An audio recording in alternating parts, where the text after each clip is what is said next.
Mamimiss ka sa taong mahal mo sa pamamagitan nito.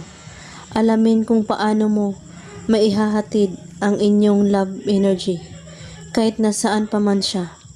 Pumunta po kayo sa tahimik na lugar at madilim at umupo po kayo at dapat walang makakanggambala sa iyo.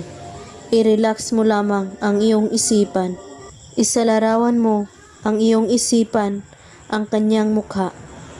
Pumikit ka at iisipin mo na para bang nasa harap mo siya at ramdamin mo ang kanyang presensya.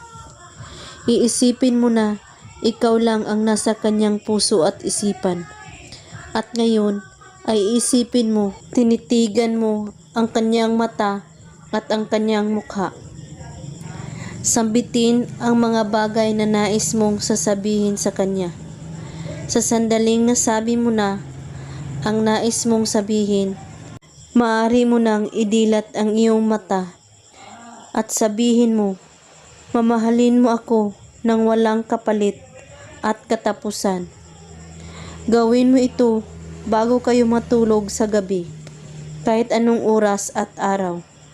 Gawin ito buo ang inyong paniniwala, walang ibang iniisip at pagdududa.